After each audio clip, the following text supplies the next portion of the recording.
3, 2, 1.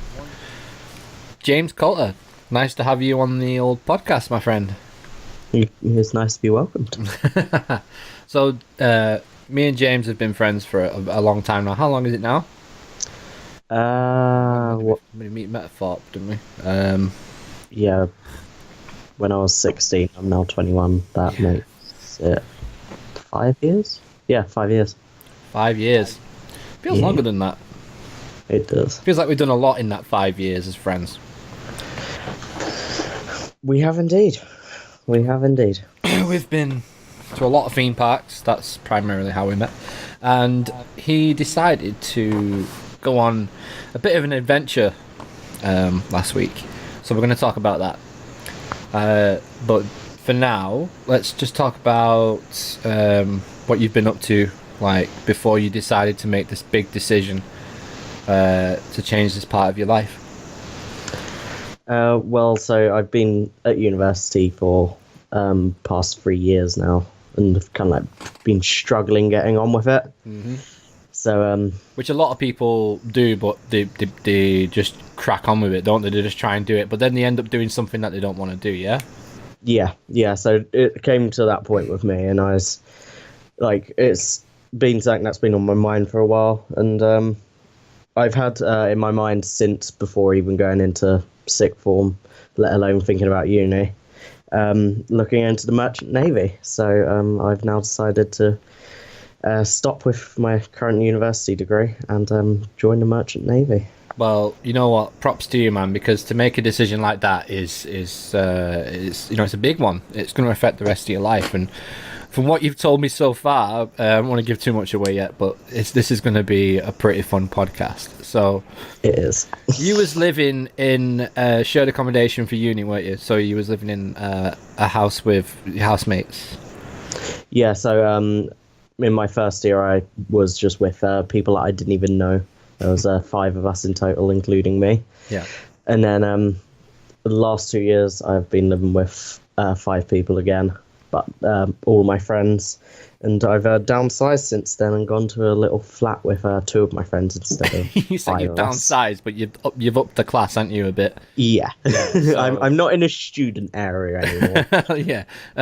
So it's quite a high upper class area in Cardiff where he's at, and he's literally decided to to buy they've decided to rent a flat which is right next to the docks at Cardiff. So it's like right out there in a prestigious part of it.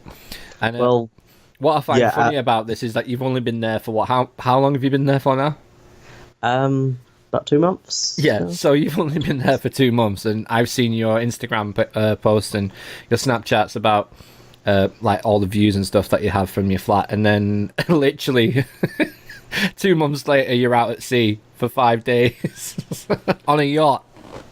It's like the water just, this is what you wanted to do before you went to uni. So yeah, it's crazy, isn't it, how things can just like you wanted to do that when you was younger, and you just wanted to get out of the area you was in, I'm presuming, with the people that you moved out with, and now all of a sudden you've gone back to what you wanted to do. So you're living on the water, basically. So subconsciously, you've made that decision in your head before you've even thought about it. I didn't even think of it that way. That's actually quite interesting. Yeah, it's mad, isn't it? Like, the situations where you don't realise what's going on until you actually stop and think about it. And that's a prime example of you going back to your, not knowing about it. You've gone back to doing what you wanted to do in the first place. So you've gone in a vicious circle. But it's taking you to this it's like a bigger circle. So you've joined onto a bigger circle, which is now the next part of your life, which we're going to talk about now. But I just want to ask, you're living by the ocean, so who's out of all you guys that live in that flat, who's most likely to come back at like 3 o'clock in the morning and go, guys, I stole a yacht. I need to get in. I've not got my keys. Can you let me in? Let me in. I wouldn't have stolen a yacht, but I most likely to buy one and bring one back. You ain't gonna afford to buy a yacht. I'll find ways. Leave it at that. Well, to be honest, you found a way to go on a yacht for the last, like, 5 days. Anyway, right, okay, so we're going off. So, right, tell the ladies and gentlemen what you've been up to. So about a month ago, I went on this leadership training program, and we went to this charity called Challenge Wales, who offer young people experiences in sailing and building teamwork while out at sea. Mm-hmm. So I went on a day sail on their vessel called Adventure Wales, and it was 0 knots of wind. We were motoring the entire way. It wasn't even sailing, but I really enjoyed the experience, and got speaking to one of the workers on there, and they encouraged me to book on and do a 5-day sailing trip on Challenge Wales. What thoughts crossed your mind when you decided to, like, you know what, I'm going to go for it? So what were the pros and cons in your head before you decided you were going to do it? Obviously, you just met these new people, so that's a new experience in itself, isn't it? Meeting new people and, you know, networking with new people. So the experience you gained when it was really easy, I'm presuming that's what you're talking about when you're saying 0 knots of wind and you weren't even sailing, you were just motoring there. I'm guessing the conditions were pretty calm when you did that. Yeah, so the boat wasn't even rolling on the waves or anything. There was no waves. So if you're going to get seasick, it's not likely to happen on that type of day. It's just not going to happen. So it's just your standard calm water day. It's as if you just stood on dry land, but you're not. And if you take the wrong step, you get very wet very quick. Yeah. So yeah, what was the thought process in you thinking, you know what, I'm gonna do this, like, I'm gonna do it, I want to do it. Well, I've wanted to do, and I want to do it. Yeah, you pretty much got it bang on the head there. It's something that I have wanted to do and never really had the opportunity to do.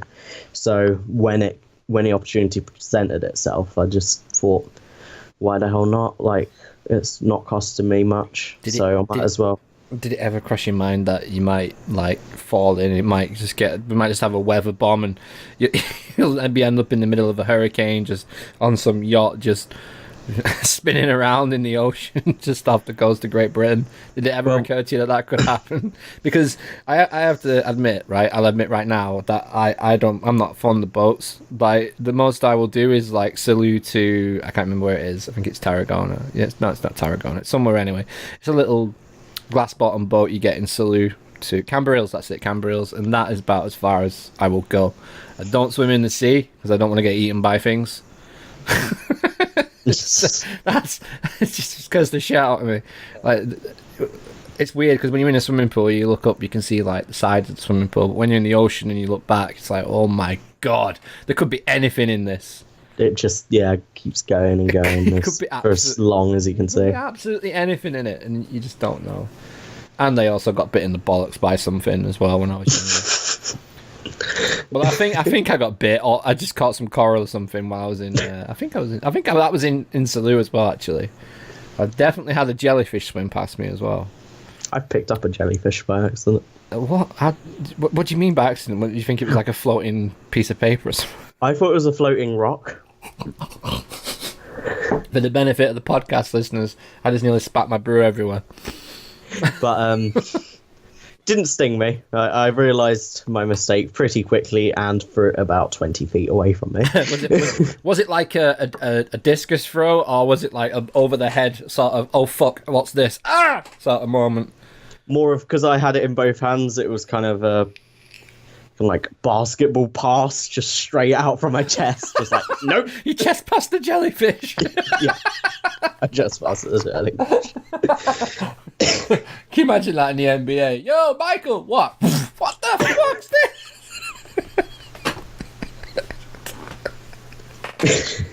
I just imagine, like, someone walking the dog, just like, how deep were you when you did that, by the way? Were you just paddling, or were you all the way in?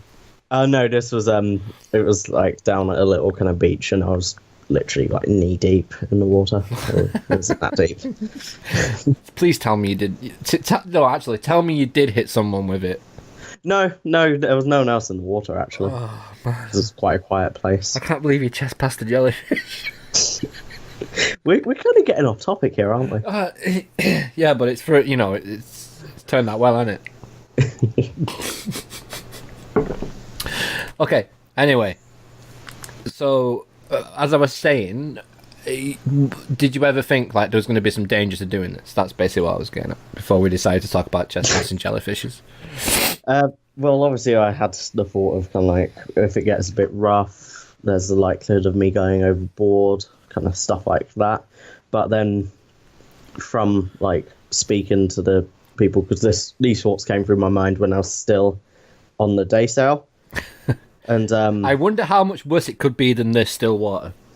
yeah, and they were just like, there's like, at the start of the week, you go through training drills on like what will happen if there's a man overboard situation, and like how to recover from it and stuff. So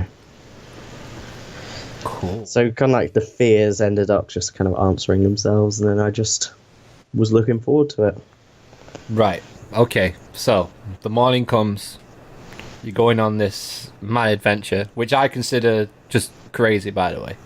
Like I say, I don't like the ocean. So it's like, yeah, I won't be doing it. So you're messaging me and you're like, yeah, I'm waiting for the boat. Got an hour to kill. Like, so you're chilling in Cardiff, I presume. No, you're not in Cardiff. Where are you? Where did you sail from? So we sailed from Gosport back to Cardiff, and we made 3 stops on the way. Wow.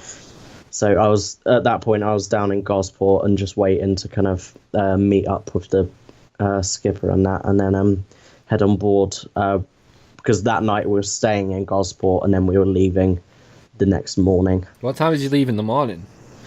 I think we left at about 10 o'clock because we had to do some safety drills before we set out.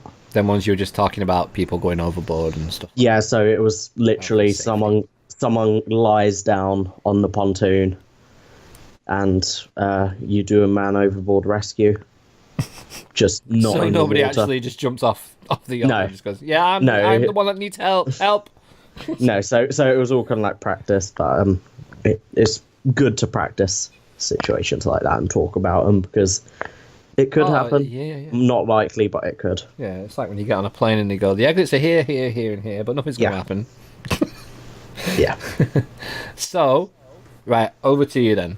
Let's hear this great adventure, how it all happened, like what the conditions were like, was it what you expected the first couple of days to how you finished, and how you came out of it. So what you gained from doing it, and the experience, and has it changed your view and you want to be in the merchant navy, or has it encouraged you to do it more? Yeah, so the Monday morning we set off from Gosport, and we were sailing along the Isle of Wight. Mm-hmm. And it was because we were in the shadow of the land, it wasn't like too windy. I think we had about 15 knots of wind, and like relatively calm conditions. Mm-hmm. So you just kind of like sat there watching the land go by, raising the sails and stuff, because like we had 13 people on board in total. So we had plenty of people to actually kind of operate the boat, because there's a lot of different jobs that goes on. But what did you do? What did you kick ass at?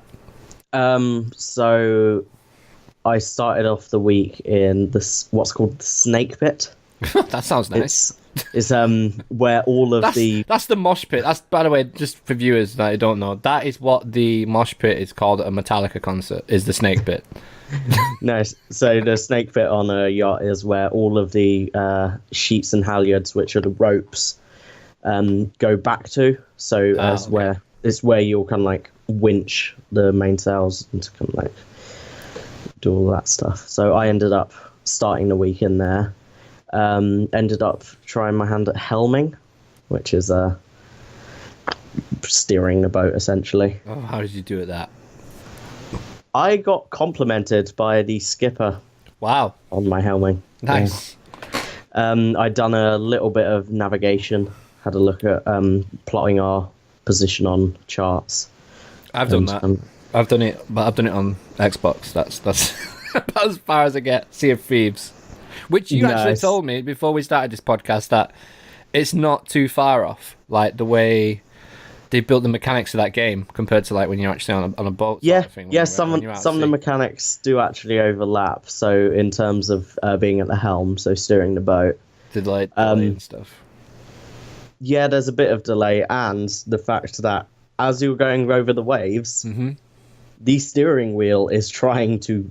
So say you're trying to hold it steering to starboard, it's wanting to pull over to port with considerable force. You really have to hold it. Wow.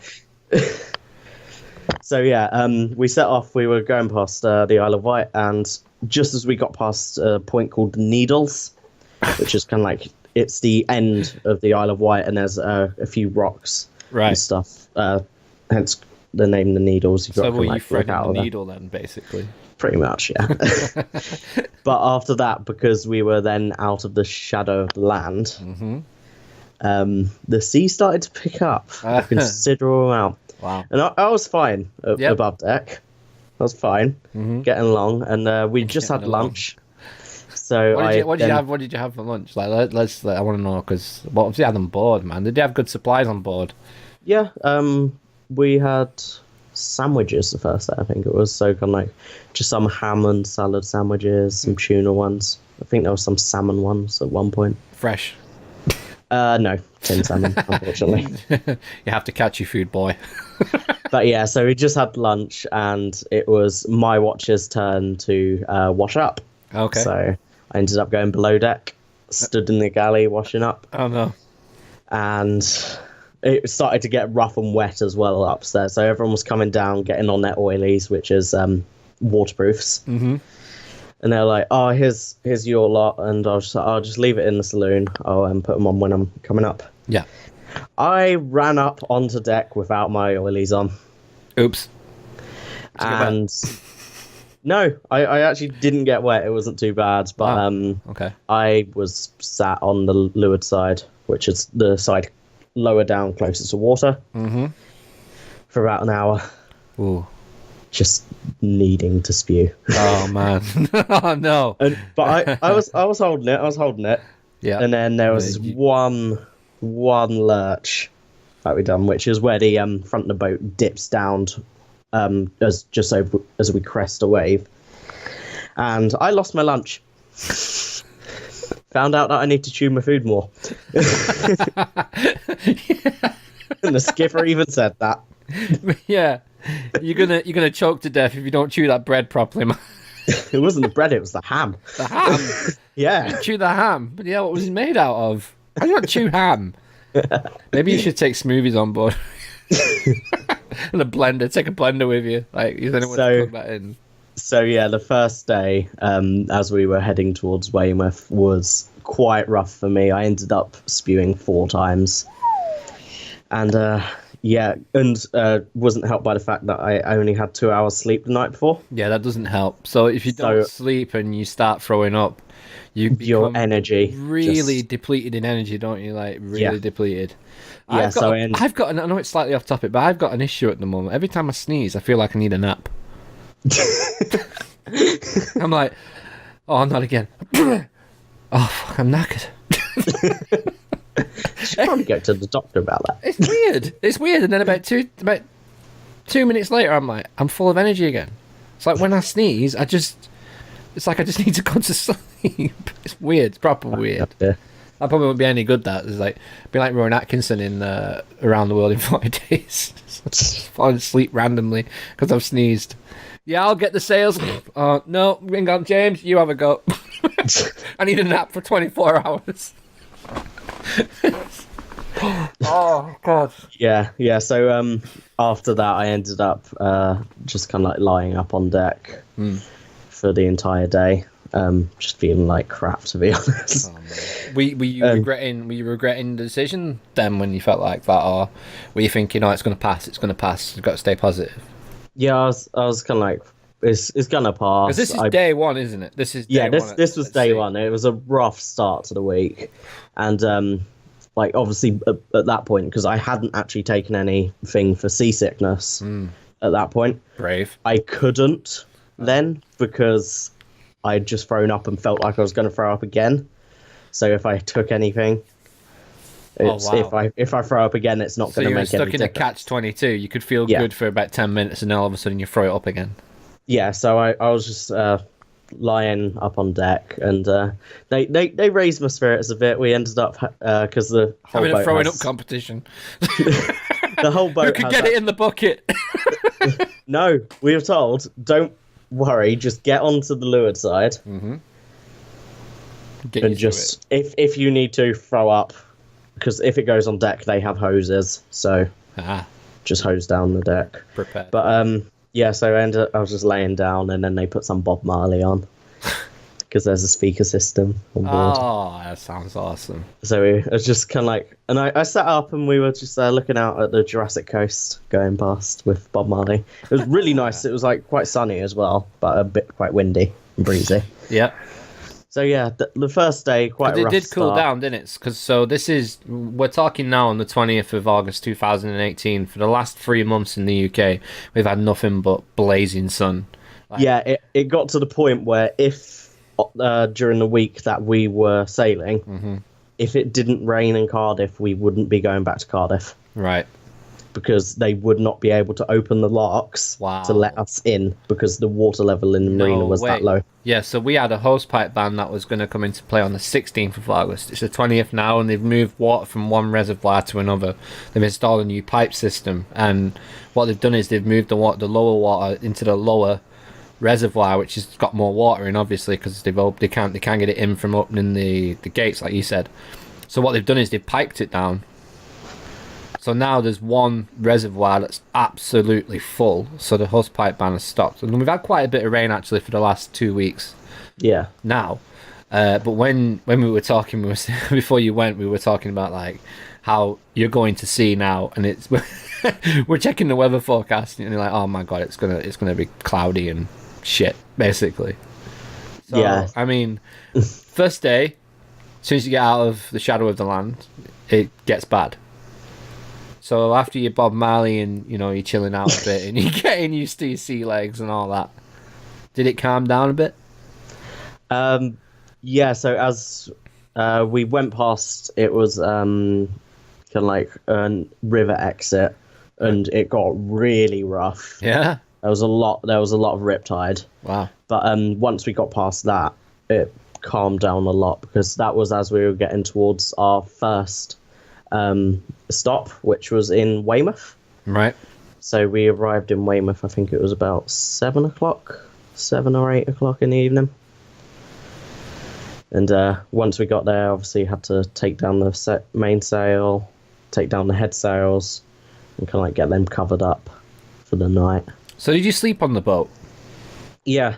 So the boats, there was 2 cabins, and it was kind of hammock bunk beds is what I could describe them as.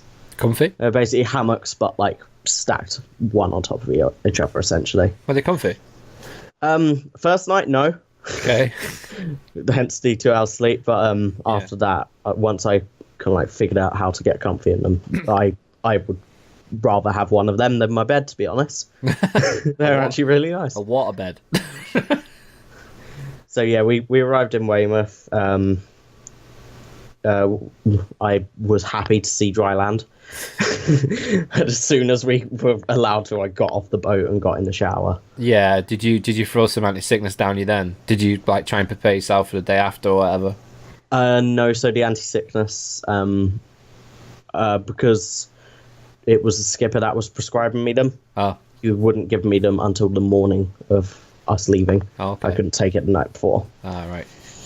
So yeah, Weymouth was really nice. We went to shops to get some supplies, like some biscuits and that, and then settled down for the night. And then it was I think 9 o'clock departure from Weymouth next day. So next day I had some anti-sickness tablets. Yeah. And we set off to go to Dartmouth.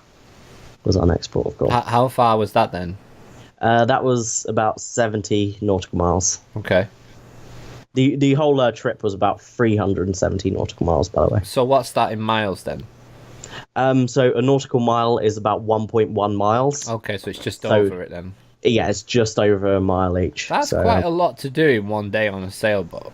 Yeah, so our average speed for the week was probably about 8 knots, and a knot is 1 mile an hour essentially. It's 1 nautical mile an hour.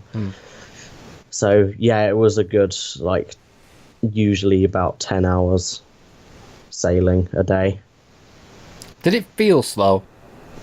No, it's quite surprising because of how far away from land you get. Like we actually got to the point where there was no land on the horizon at points. Wow, that's quite far out. Yeah, we were just seeing the sea because you have no land to go on. It feels like you're flying. Right. It literally feels like flying. So Weymouth to Dartmouth, it was really nice weather. It was at first it was a bit cloudy, but then it cleared up. It was beautiful blue skies, and yeah, it was a really nice, relaxed day, that one actually. And you felt better in yourself. You thought you could get Yeah. more involved because you're not throwing up every 5 minutes. Yeah, And literally any job that needed doing, I pretty much straight volunteered on it. for. Yeah. Was anybody still suffering at this point? Yeah, so my friend Rob, unfortunately, he can't take medication for it Oh man. because of his stomach. And he was Rob. really Rob, if you're listening, I feel for you, buddy. Like, Yeah, he was really suffering the entire week. He got the anti-sickness bands, Yep. which helped a little bit, but didn't help. Yeah, they're a bit of a myth, Completely. them things, aren't they? No, there are actual. There I know. are I actual mean, medical benefits. I suffer from travel sickness myself, and I take a tablet called Stugaron. Yeah, that's what I had. Yeah, it's I had basically Stugaron. the best thing you can take. I've tried so many, and when I was a kid, we used to go to Wales, and my uncle Peter, bless him, only drives about 60 mile an hour all the way there. So an hour and a half journey turns into like 2.5. So when you're a kid and you've just had a little chef on the way there, you feel like shit, and you you just got to stop every 10, 20 minutes to throw up. Yeah. And one day, eventually, my auntie Kath just went into, I think it was the Marks and Spencers or something at the time in Llandudno, and just got me these tablets, and we found out like what they were later on, that they were actually really strong anti-sickness tablets. Yeah, Stugaron is travels. what they usually use for seasickness. Yeah, and they're rather than only the weaker they're ones. like, and to be honest, like when I'm on long journeys, I'll have to take them. When I'm on planes, I'll have to take them. I actually flew back from Las Vegas without taking one, and I felt every single, because we had a headwind behind us, Yeah, so I felt every single movement of the plane. And when on the way there, I didn't feel a thing. But when we took off from Las Vegas, it felt like it was about 60 mile an hour winds, and we were just moving left to right. And it wasn't bad at all. Like Danielle was going, yeah, it's not that bad. Don't worry about it. Don't worry about it. But as soon as she went, we had bad turbulence at one point, and she went, don't worry about it. If anything to worry about, they'll put the seatbelt sign. I went, ding. I was like, oh, yeah, okay. We couldn't have timed that any better. Seatbelt's going on. yeah. So Weymouth to Dartmouth. A few people still feeling a bit seasick, Yeah. but majority. Understandably, I mean, I imagine a lot of people who go on these trips and these experiences don't really have much experience at sea. Yeah, so every time I've been at sea, it's not been too rough, and I've either been on a small boat, but it's not been really rough, or huge ferries, which unless it's really, really bad, you're not as likely to get seasick because they don't rock and roll as much in the waves. That's the only experience I've got, being at sea, crossing the channel when I went to Belgium in school, Yeah. and I don't remember a thing about that, so I can't really talk about my experience with seasickness, but like I said, I probably had a tablet before I went, and I didn't feel anything. But yeah, so Weymouth to Dartmouth ended up being really nice. It was a nice, relaxed day. And I was downstairs preparing some lunch, I think it was. And Not ham. No, I wasn't. I had just used the heads. The heads are toilets, basically. Okay. Wait, Wait, you're preparing heads of toilets for lunch? No, I wasn't preparing lunch because I didn't want to go down for too long Okay.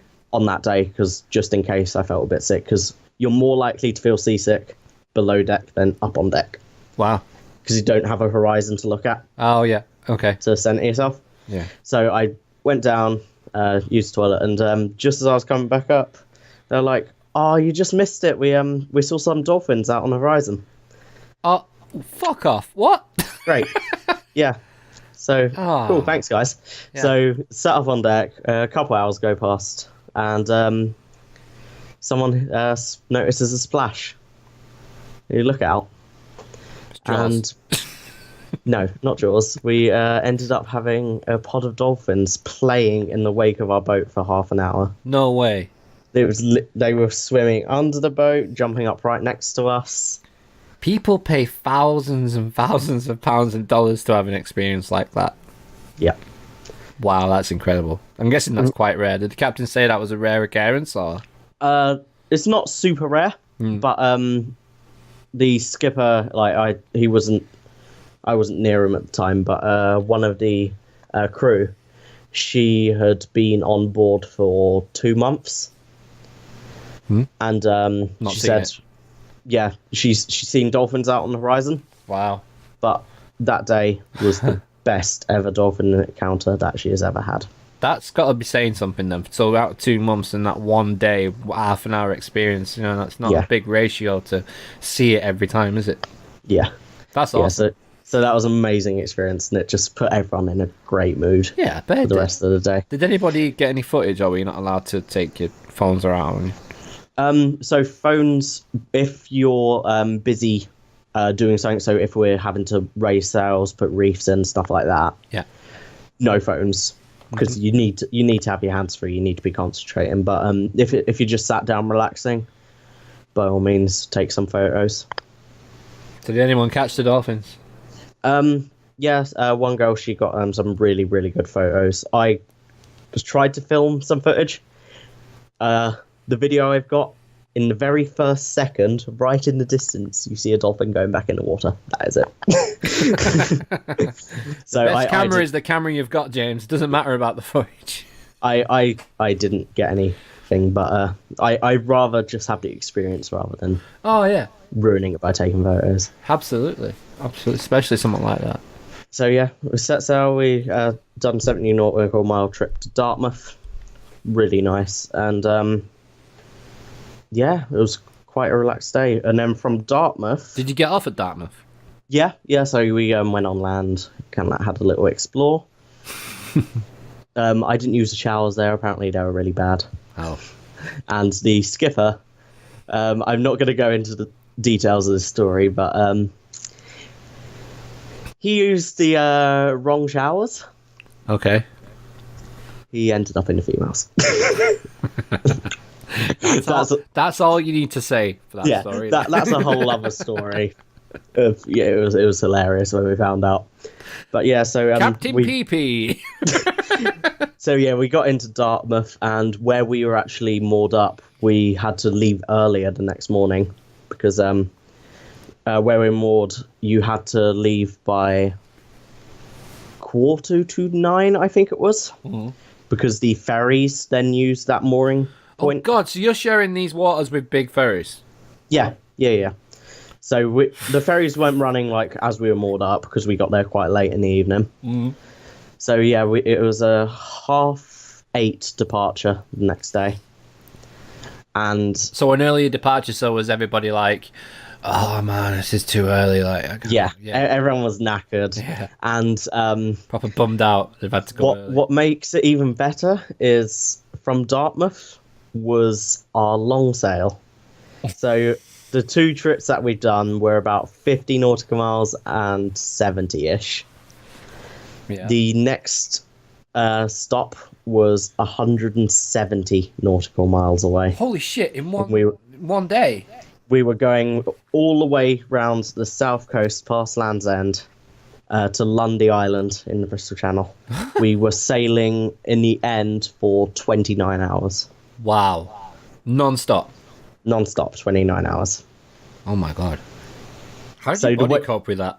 Yeah, so the way it works on watches, on boats, is you do watches. So we started our watches at 12 o'clock the day we left Dartmouth. and from then I was on the second watch. So I went and had a rest for 4 hours, Right. while the other half of the crew are working for 4 hours. Then we swap. They go and rest. We work. And that's daytime. When it comes to nighttime sailing, so from 8 p.m., you then go down to 3-hour watches. So rest for 3 hours, work for 3 hours. Wow. Yeah, so it What was... were the conditions like for that sail back then? What was that? So Was as we left Dartmouth, quite nice, quite reasonable, not too bad. So fine, and then I went on to my rest. Yeah. Came back up. All hell broke loose. No, it was still reasonably calm actually at that point. So done our watch for the 4 hours, and then we went down and did our. So what time did we finish? 8. I went down and had my 3-hour rest then. Yeah, and this is at night now then. Yeah. So I went off watch at 8 p.m. So I was getting back up for my next watch at 11 p.m. Wow. So at that time, I went and had a sleep, and we had just gone past the Lizard. The Lizard? Yeah, so down on southwest coast where Penzance is. Mm-hmm. Not Land's End, but just to the right of that, where it sticks out southernmost point, is called the Lizard. I don't know why. I don't know why, but it's called the Lizard. Because it looks like a lizard, maybe? So yeah, I got up, poked my head up onto deck, into the cockpit. Yeah. Oh, it's a little bit wet and windy at the moment. No. So I go down. I'm guessing it was cooler as well at night. Yeah, it was pretty chilly at that point. So just to explain to people, so during the day for the last like I said, for the last 4 months we've had a drought. So 20 degrees to 30 degrees has roughly been, the temperatures for us in the UK, and then at night it's dropped down. Probably the most it's ever dropped down is like 18, 19 at night. So I'm gonna say when you're out at sea, it's probably dropped about 15 degrees. Yeah, so when you're out at sea, because of all the wind chill and just the fact that you're away from land, because the land retains a lot of heat. Mm-hmm. You don't realise until you're in a situation. Being out at sea, it's a lot cooler. It's a lot cooler out there. So how cold was it then? Did you get a temperature for it? No, I refused to look at any temperature readings. Right. But why? So was that just a decision you decided before you went on? Yeah, and I couldn't find any thermometers either. So that doesn't. Yeah. Yeah. So yeah, we'd just gone past the Lizard. This was at 11 o'clock at night. I was on watch till 2 a.m. now. Okay. So we actually ended up going past Land's End. Yeah. At 1 o'clock in the morning. So I was on helm. So I was steering in quite rough conditions. Like, at one point I refused to go on the helm, and then I was just like, you know what? I'm gonna have to do it at some point anyway. You might as well test yourself. I might as well have the experience. Yeah, definitely. So even if I it's went on just the for helm. a short amount of time. You still got the experience. So I went on the helm for about half an hour. Oh wow! On Really? the 3-hour watch. Half an hour seems a long time. So usually we'd do half an hour stints at the helm, but because people didn't want to go on the helm, I done half an hour, and then the watch leader ended up doing 2.5 hours. So yeah, he was quite tired, but so I was at the helm just up until we were about to bear round Land's End, which as you come around Land's End, because it's a headland where it goes out to a point. Yeah. You get a lot of swill from the wind, and I'm not even I'm probably underestimating the swell that we had. We probably had about 20-foot swell. Oh my god, seriously? So the waves going up to 20 foot, yeah. Wow. Maybe a bit more, because obviously it's pitch black. The only light we are getting is off the moon. Lighthouses. No, it was cloudy. It was pissing it down rain. Oh, shit. So We had lighthouses and the buoys in the water. That's the only light we ever had. Like, literally, I was about 5 feet away from people on deck. You couldn't see Couldn't see him. Couldn't see him. So it was literally Fuck that. constant shouting over the wind and the crashing of the waves.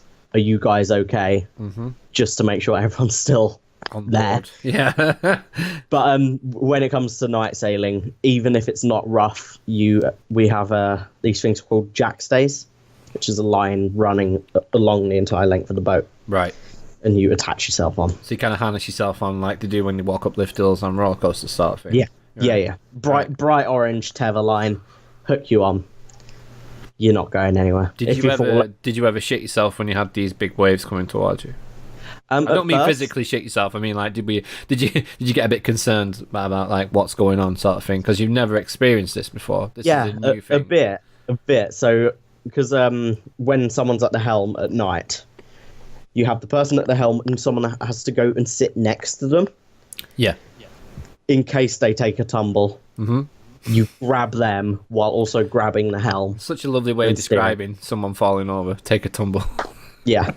So I ended up sitting down, and when you're at the back of the boat, you're more susceptible to things called rogue waves. Rogue waves. Random waves that kick you in the ass when you're not looking. So basically, we were heeled over, which is the boat tilts because of the sails. Yeah. It naturally tilts about 45 degrees. We were heeled over to starboard. 45 degrees? Yeah. On a tilt angle on waves with sails in the air. Yeah. Because what you don't realise is how tall are the sails? We had a 100-foot mast. Holy shit! But you also have a massive wing underwater. Right.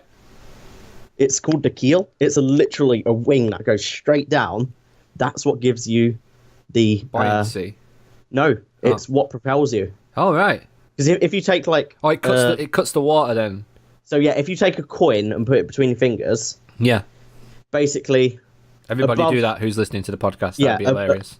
Above water, you've got the sails, which are producing lift. They are literally plane wings, just vertical. Yeah. Underwater, you're getting the exact same lift, but in the opposite direction. Wow, okay. So if you put a coin between your fingers and pinch... Yeah. It launches off in a direction that's between the two forces. That's what happens with a boat. So it has to tilt over. Is that every boat or just sailing boats? Sailing boats will have that. Okay. If it's a motorboat, it's not going to have that because it doesn't need that. Yeah. So we were tilting over, and the swell ended up getting to a point where we were literally snaking. We were doing S bends.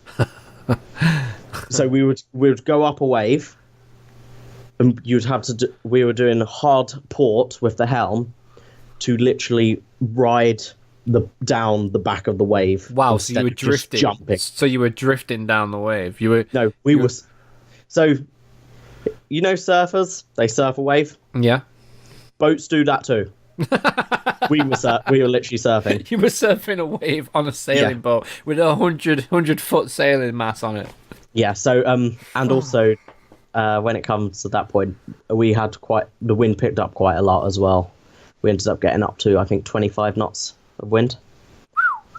And we ended up getting a speed over ground, which is you take your boat speed and you plus or minus other factors such as tide, whether they're with you or against you. We ended up getting a speed over ground of 13 knots. Consistently around Land's End. We were flying around Land's End. Wow. Okay, that's crazy. So yeah, that was a very wet, and yeah. So as I was explaining before, so how long did that last for then? How long did it get that bad for? It was still at that point when we went off watch at 2. So this is 2 a.m. in the morning, and 2 a.m. 20-foot waves. Yeah. So and the I can't handle the trip to the bathroom at 2 a.m. in the morning. 20-foot waves. So the boat being heeled over, usually all the waves will go onto the leeward side. Yeah. So it won't splash us, but you get a rogue wave, which is where a wave coming up on the other side that shot up about 50 foot. Wow. It was like half the way up the mast. Oh my god. That goes back to the helm. Wow. We got rather wet. It was quite fun though. It was really enjoyable. So if anybody's been to Fort Park who's listening to this and you stand on the bridge at tidal wave, that's what, a 12-foot wave? Yeah. If that. You're talking about 50-foot rogue wave that comes out of nowhere and kicks you in the air. Literally, you have no warning. Because we have navigation lights on the boat, so all you see is, I only saw it once as well because I was meant to be on lookout for them, but kept getting distracted. It's not the situation you get distracted in, James. So like, yeah, I'm looking out for 50-foot waves. Oh, squirrel! No, so what would happen is you're just looking out. You're looking out, and then all of a sudden, a column of white appears, and you have about a second before it hits you. That is it. That's all the warning you get. Oh, God. Yeah. So, Land's End. It was a very rough and stormy night, but really enjoyable. Yeah. So you're gonna know now when you go back on, if you do choose to go back and do what you want to do. Are you gonna start preparing yourself a bit more physically for this sort of work? Yeah. So plan is get the gym and all that. And get to the gym, get a bit fitter. Get some strength and fitness and some cardio. Because I can imagine sailing a boat at 2 a.m. in the morning with 50-foot waves isn't going to be something that your body's used to doing. I reckon you're going to be pretty tired after that. Yeah. So when we were sailing at that point, it wasn't too bad because the watch before us had put a reef in, which is basically we take down part of the mainsail, so we reduce the size of the sail. Mm-hmm. So when the wind picks up, you're not getting as much force, because if you have too much sail up, you actually will damage it rather than actually getting lift. So they done all that hard work. So literally for us, it was just helming. We didn't have to adjust any sails or anything. Yeah. So we got off a bit easier, actually, to be honest. So yeah, we went off watch then at 2, and slept until 5 o'clock in the morning.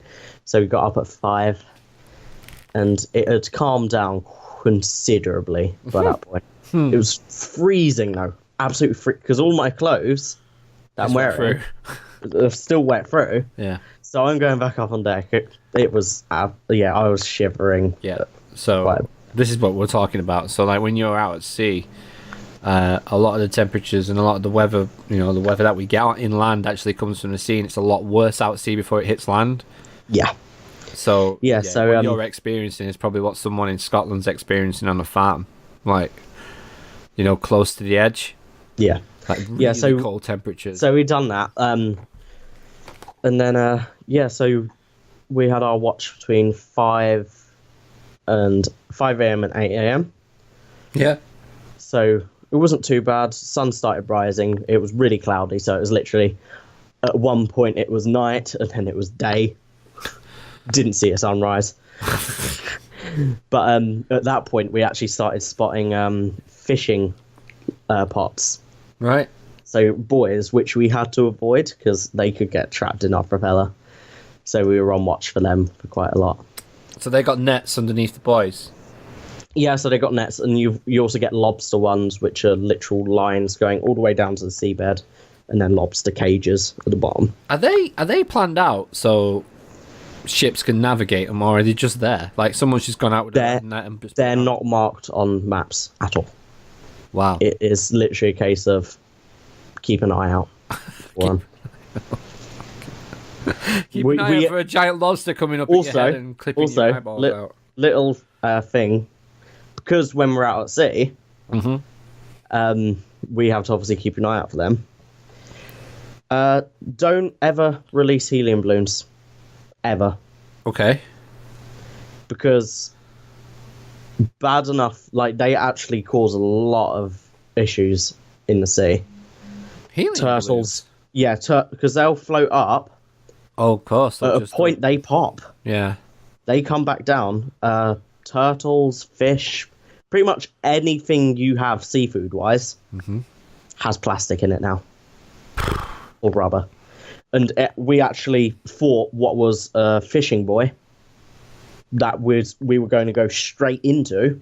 We had to take quite a quick maneuver to get around it. Yeah, and it was just a helium balloon. It was just a balloon floating. What was on it? Nothing. It was just a balloon floating in the water, which it really annoyed me. That's baffling. Yeah. Never thought about that. I was expecting you to say like it had Finding Nemo on it or something. No, I'm saying like don't ever release helium balloons. Yeah, don't release helium balloons, people. Don't be dickheads. Cause a lot of environmental problems. That's mad. I wonder what else it affects. I never actually thought about that. Like when we're on the golf course, sometimes in the morning we'll come in and be like there'll be like 500 Chinese lanterns or Japanese lanterns, whatever they're called. Yeah. Just like the sticks and these little white paper things just lying about everywhere. Yeah, so balloons do the exact same. Farms are quite heavily affected by them as well. Yeah. Because the animals will come and eat them. I can imagine. So yeah. Yeah. Yeah, so from there it was quite easy sailing. I went off watch then at 8 and we went back onto 4-hour watches. So I was then sleeping a bit better, getting a bit more energy in you. I was on rest till 12, but I woke up at 11 and couldn't be bothered staying below deck, so I just went up on deck and just chilled up there while they were kind of getting on with their watch. And at this point, we were about 2 hours off from Lundy Island. Mm-hmm. So we could see it. It was really nice. Apparently they had a dolphin encounter as well. While you were asleep again? Yeah, while I was asleep again. Have you ever thought that you could be the problem why people aren't seeing dolphins on boats? It might be. So yeah, they had a dolphin encounter, but yeah, we got to Lundy, and at Lundy we weren't moored up, we were actually anchored instead. Because our boat was too big. It's a 72-foot sailing yacht. They didn't have the space for us to moor up. Oh. So we were on anchor. So we went and done our daily cleaning, which we usually do in the morning just after breakfast. But because we were doing watches, it kind of pushed it back to the afternoon. Mm-hmm. So yeah, that we got there after 29 hours sailing. And we ended up getting rib out, which is rigid inflatable boat. Or otherwise known as tender as well. So we got that out. Ribbed and tender. Yeah, so we got that out and went on to Lundy Island for a few hours. So I saw a few puffins flying around. It's a massive puffin colony on Lundy Island. Right. Unfortunately, didn't see any seals. Apparently some people, when they were still on boats, saw some seals playing in the seaweed, but didn't see any. Wow.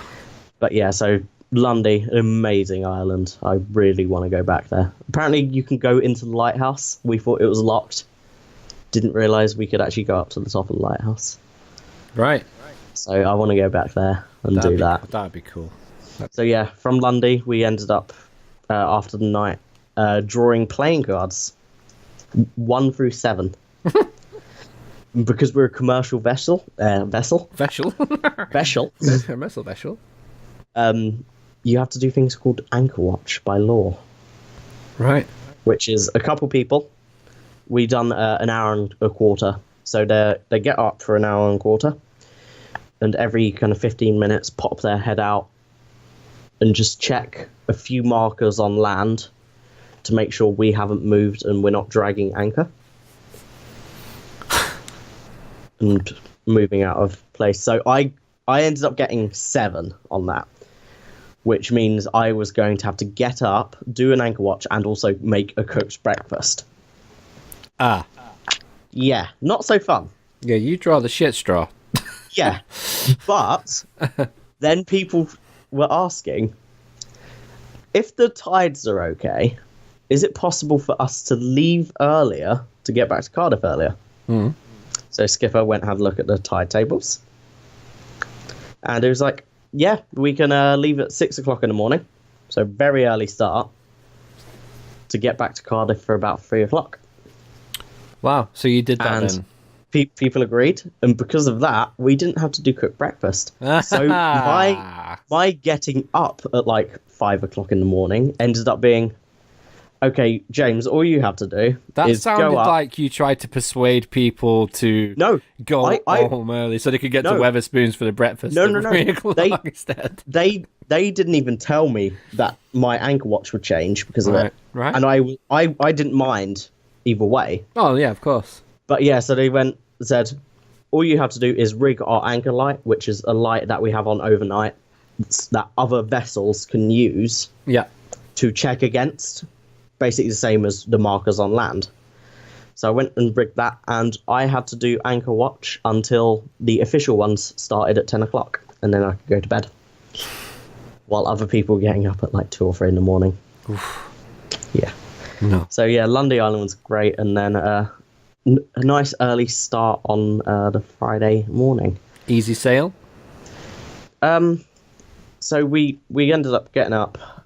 Friday was quite bad for weather, wasn't it, if I remember right? It wasn't too bad. It wasn't too bad. Right. It was bad up here. No, so down in the Bristol Channel, it wasn't too bad. So we had thunderstorms. In the morning here. We were up nice and early.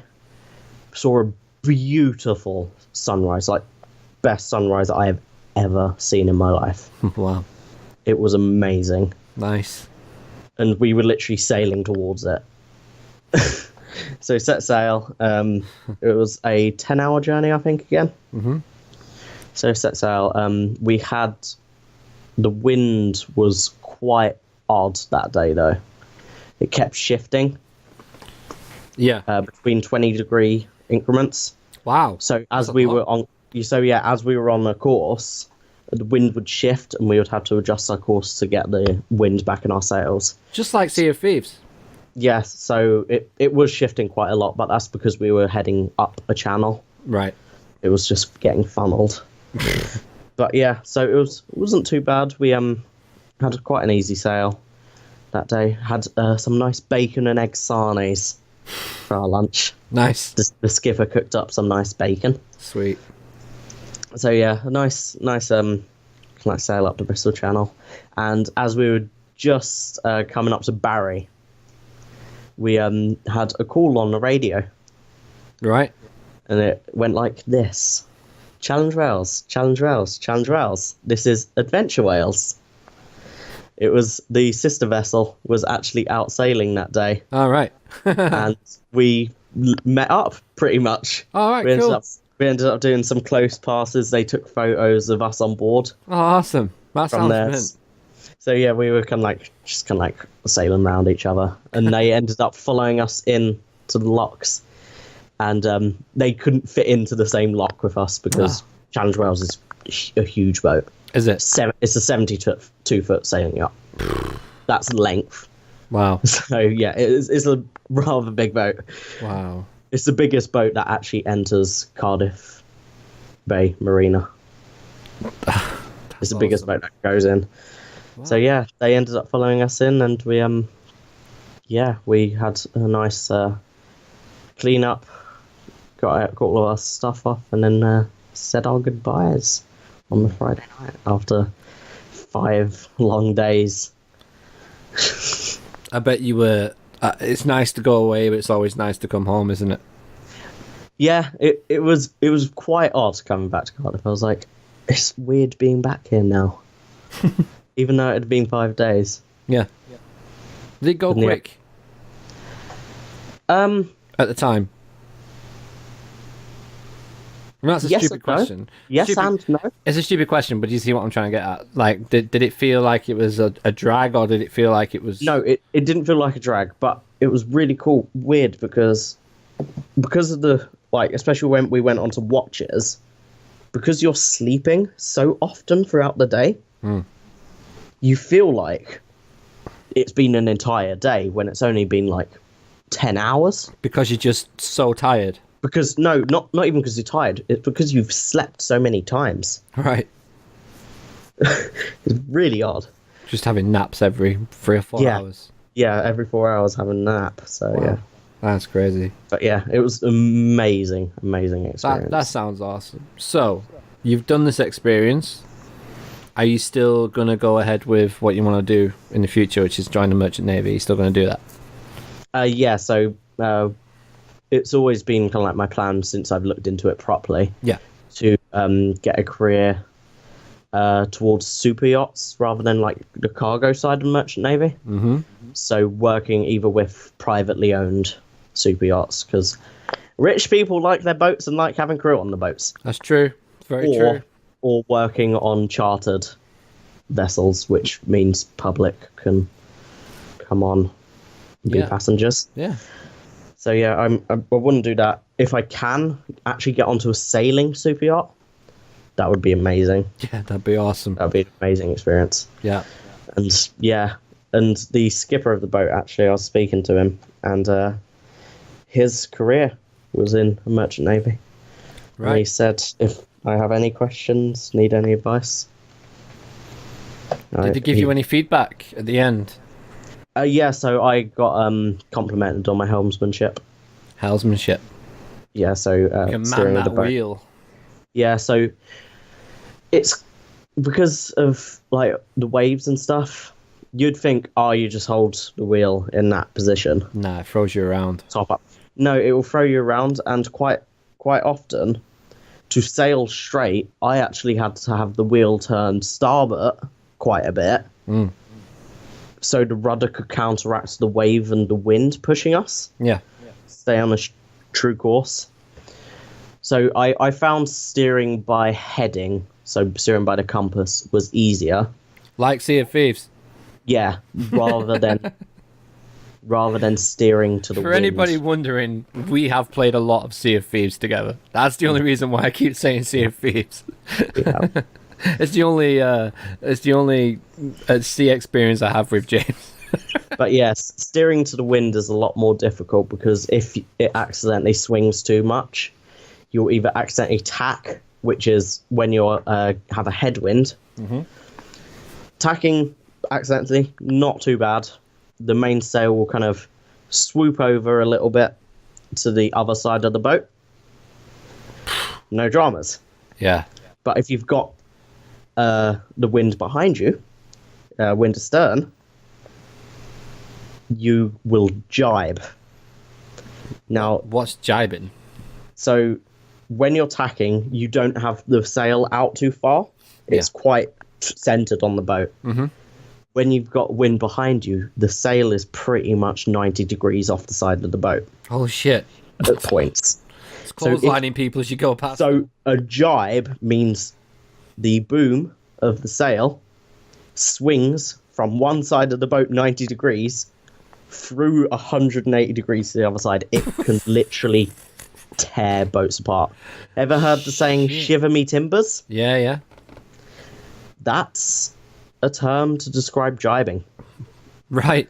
Because on old pirate ships or old wooden ships, Like Sea of Thieves. a jibe of the sail going across would be enough to literally shake the entire boat, sometimes apart, if it was that bad. No way. That's crazy. So yeah, I